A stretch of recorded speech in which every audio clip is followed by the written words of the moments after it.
after that, and I knew that we talked about if we were going to come and do the media scrum, if we were going to go do media availability, if I was going to skip media altogether, and I don't know. I knew that I was going, if I didn't choose to do the media availability, I would have came to the scrum and likely had the same question asked 5 or 10 times by different people. So I thought that the media availability would probably be the best way to go about it, and then kind of what was my message going to be.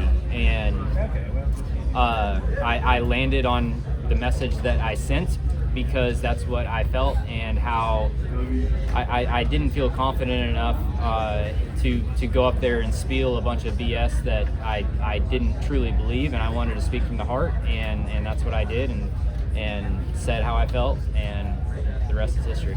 Where does Martinsville fit as the sport looks at what to do with the championship and the working group? Where does Martinsville fit in terms of what it can play in terms of the championship? And is it a multi-round, multi-race championship? Is Martinsville part of it, or what do you think in terms of that? I mean, certainly, I think that the bigger the sample size for the champion, the better everyone's going to feel about it in the industry. So, Martinsville certainly is deserving of a race if there is a multiple race championship round. But I think that round should alternate, whether it's a single race or a multi-race. Like, we shouldn't have a set schedule of, the championship race or the championship round. And I would love to see a rotation of tracks, but Martinsville is certainly deserving of a spot in that calendar rotation. So I was going to ask you about the rain tires. You said you are a contender if they have the rain tires coming out.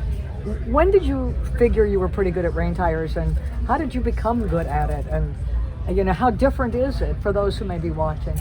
Yeah, it's surprising. Like, I go back and look at the races on TV, and just watching them, it doesn't look that much different, but I can promise you in the car it is tremendously different. And the difference that you feel in the car is that you're just sliding around a lot, and everybody is managing wheel spin and managing lateral slide in their car. And I don't know, I enjoy that, and it seems to be successful for me.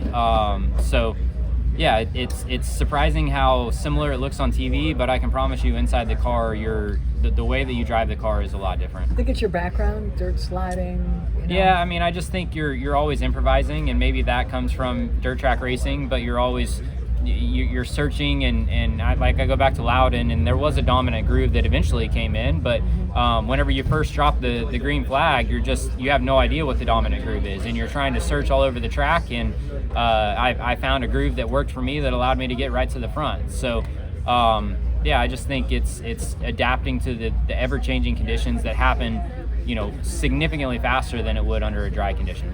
I know I'm a week late asking this, but how does it feel knowing that you and Adam led to a new grill on pit road? I mean, it's cool, but it's interesting because Adam had talked to me about that years ago, and that was the first time that we got to implement it in a race, but we had definitely talked about it for a long time, and it was in our playbook, or his playbook, and then the situation came up where we saw the changer laying on the ground, and he gave him a thumbs down like it wasn't tight, and so he immediately told me to start looking for teammate pit boxes to try and stop in there, and I believe all of our pit crews have been trained that be prepared for that, and I'm sure it caught him off guard because it's the first time it's ever happened, but next time it won't.